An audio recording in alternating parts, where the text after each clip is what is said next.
Welcome back to the channel, and today we'll go over something that I get asked on a regular basis, and that's how did I get into business. So it wasn't until about 2014, after working a 9-to-5, or actually not really a 9-to-5, but I'll go over that in a different video. But I pretty much had a city job for about 15 years before I decided to branch off and go into business for myself. So in 2014, I was able to purchase my first gas station. And how I did that was, at the time, I had a rental property, a condo that I bought back in 2001 that was able to appreciate a decent amount. And I had sold that with the intent to buy a business. So I was able to put that chunk of money and put it down on a business. And that's pretty much how I got my first one going.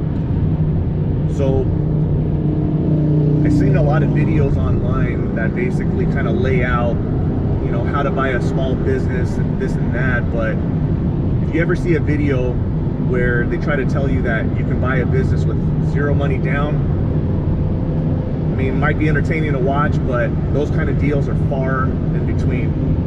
And the reason why I say that is because it's almost non-existent, to the point where a small business owner is just going to hand you a business for free and pretty much just finance the entire thing themselves. Is it possible? Absolutely, but those instances are rare, because most likely that they're selling their business because they want to get out of it, because they always like to throw out the health issues, or they want to move on to different ventures. But bottom line is that if a business is truly successful, you're going to want to keep it. There's just really no questions about it. In the rare instances that you do want to sell your business and you do have bigger plans, I mean, absolutely, that totally makes sense, because you're going to need to cash out from your existing business to roll that over into something bigger.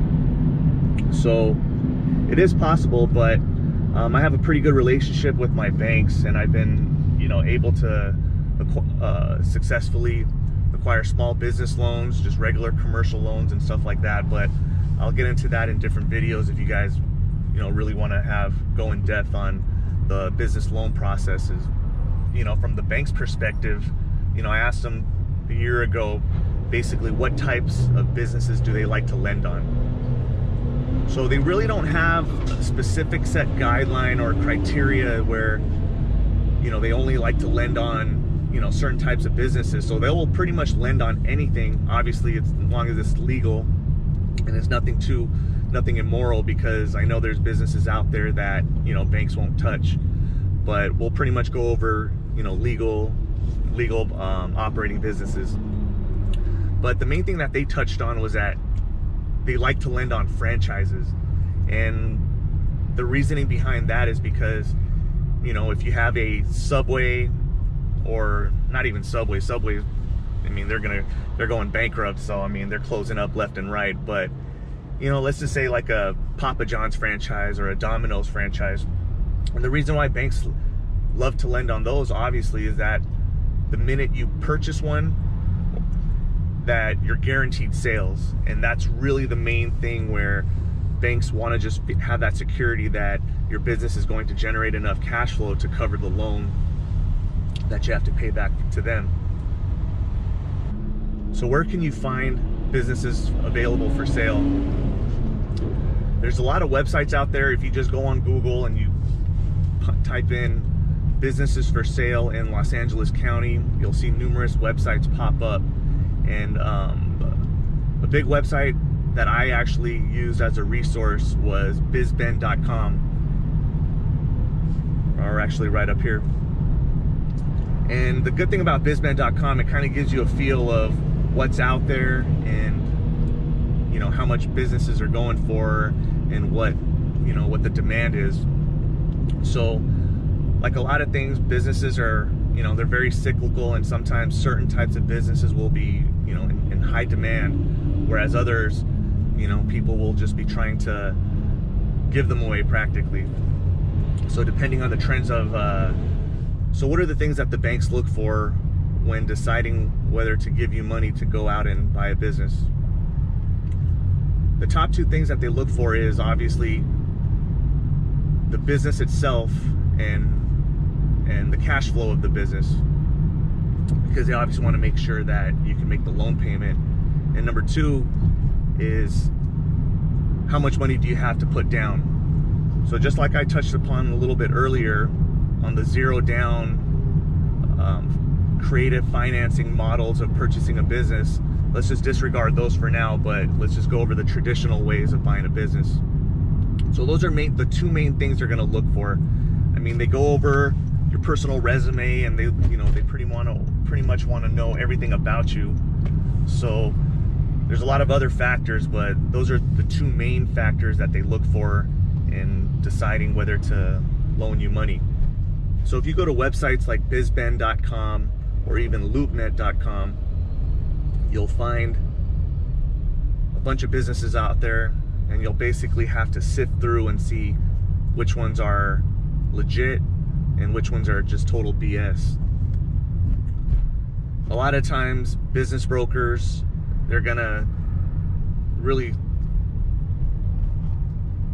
massage the numbers and make it seem like, you know, businesses are super successful and they're making this much money and stuff like that. But if a business broker claims that a certain business is netting $100,000 a year, you're probably good to shave off at least 20-30,000 off of that, because everybody tries to inflate their numbers and their sales figures and stuff like that. So once you find several businesses that you think you might be interested in making an offer on, you can contact the business broker, email them, call them, or whatever, but majority of the times they're going to ask for you to fill out an NDA. And if you're not sure what that is, it's basically a non-disclosure agreement that pretty much states out that whatever information that the broker gives you, you're not going to take that and, you know, let other people know about it. So it's something that you just have to pretty much keep confidential, which is fair. So after you fill out the NDA, the broker will usually give you sales figures, actual location of the place, and they'll tell you to go check it out, but please don't talk to the employees and stuff like that. So the important things to look at when you're researching prospective businesses to buy, I would say the top three things to look for are location, sales figures, and lease terms. So location is obvious. I mean, if you're tucked away in an industrial park and nobody knows you're there, you know, you just won't have the traffic to generate, you know, prospective customers and stuff like that. So that really goes without saying. But sales figures is a real tricky one, because a lot of small business owners don't really report true sales figures. And that's for obvious reasons, is that for every dollar you make, you're giving you're only keeping 70% and giving 30 cents to the government for taxes.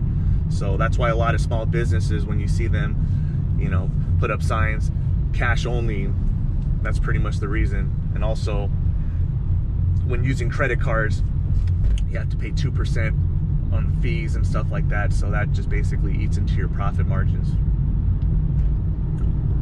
And also another thing about sales figures is that if you're looking into a franchise, sales figures are going to be a lot more accurate than a business without a dedicated POS system tied into the franchise. And that's obvious, because a franchise like Baskin-Robbins, you know, every sale that you ring up, it's directly tied into the corporate offices, so they can dictate how much you owe them in royalties and stuff like that.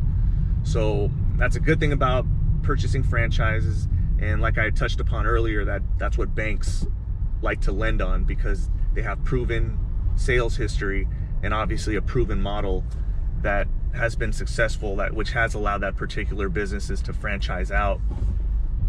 So if you're dealing with a small business like a liquor store, a small market, pizza shop, sandwich shop, or anything like that, and they don't have a POS system tied into a franchise, then that's where you're going to have to do solid due diligence and evaluate all the numbers. And that's for another video that if you're interested in knowing what to look for when going over sales figures, I'd be more than happy to share that with you. So the last thing you want to really evaluate are the lease terms. So when you buy an existing business, you're going to be taking over their lease terms. And more likely than not, especially if this is in a little plaza, you're not going to find anything longer than 5 years. So what landlords like to do is they like to give shorter term leases, anywhere from 3 to 5 years, and then they'd like to give you what's called options. So after that initial lease term, you're able to sign and, you know, take the option and sign another lease for the 3 years. But the thing is that when that option comes up, that's when they could jack up the rent on you if they choose to do so. So depending on the nature of the business, if it's an ice cream shop or if it's a franchise or a non-franchise, there's a lot of different factors that go into evaluating leases and to really determine if this is a fair lease price or if it's the right lease price for your business. So typically the rule of thumb is that when you're looking at a lease is that you don't want your lease to exceed at least around, I would say, 8% of your total sales, your gross monthly sales. So if you have a business that's generating $40,000 in sales, you don't want your rent to exceed $4,000 because then that would put you right at 10%. So anything below $4,000, you'll be able to cover your overhead and also make some money at the end of the month. And obviously this is all relative to what kind of business you run, because profit margins are different for all businesses out there. And my last piece of advice when dealing with these business brokers is that they're very, what would be the right way to put it? Majority of them are very difficult to work with, and you really have to watch your back when you're dealing with business brokers. So I do recommend bringing along someone, your own broker if you have one, or you have a consultant by your side with you every step of the process, because if you don't, you'll pretty much end up getting screwed in the deal. A lot of business brokers like to put up listings where they offer what's called a co-op, which is like cooperating, or a non-co-op with other brokers. So if you see a non-co-op, or that pretty much means that the broker wants to represent both parties, and he obviously wants to keep the entire commission for himself. So when you come across a lot of these types of listings, just really be careful and just find someone who knows what they're looking at to really go over everything. Because if you really think about it, a broker is going to look after the first client, his initial client, which is the seller, before looking out for your best interest.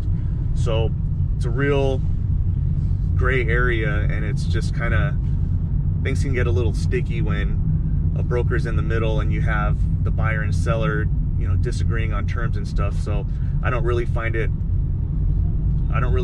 that beneficial just to have one broker to represent both parties. So like I said, if the broker doesn't want to let you bring in your broker, because obviously he doesn't want to lose his commission, definitely have a consultant seek one out and just go over everything, because I made that mistake in the past and it's still kind of making things difficult for me as we speak today. So I'll go over that in a different video. When you see listings on BizBen or LoopNet or any website at that, if they don't put out the address on the listing, that basically tells you that they don't have the exclusive listing to that business. So a lot of times what business owners like to do is they get approached by brokers all the time. If the broker's able to bring them a buyer, would they consider selling the business? So a lot of times, business owners, even like myself, I get approached all the time. I get things in the mail. I'll have people call. People they even come by and leave their business cards and just tell me, hey, if you're ever interested in selling your business, let me know. I have an all cash buyer and we're ready to close. And they'll tell you pretty much whatever you want to hear, but it's just all BS. So when you don't see an address and there's no specifics on a business, that tells you that there's other brokers that are involved in trying to sell that business. So just be careful when you're dealing with business brokers that don't have exclusive listings, because they're not going to have all the ins and outs and be able to answer all the questions right there on the spot. So if you ask them certain questions over the phone, I mean, 9 out of 10 times they're going to tell you, oh, let me talk to the owner and I'll get back to you. And that's because he doesn't have everything, all the sales figures, and doesn't have, you know, lease agreements in hand. Whereas if you had a broker who was exclusively listing your business for sale, they would already have all that, so the broker can answer questions for you over the, you know, with potential buyers and their brokers. So there's just a lot of different factors that go into, you know, buying and selling businesses. So my best recommendation is to seek out a broker to represent you on any business transaction, or at least bring on board a consultant to help you go over sales figures, to help you out during due diligence, inspection periods, and also even seeking out loans if you're going to need help with that as well. But don't ever expect a business broker to negotiate for your best interest when there's only one to represent both parties. So thanks for watching, and I apologize if my thoughts were a little all over the place, but none of this is scripted, and I'm just basically talking to you guys and want to give you guys information that might help you in the future for your business journeys and stuff like that. So if you have any other questions, please leave them down in the comments and I'll answer right away. And if I get the same question over and over again, I'll definitely make another video just to help you guys out.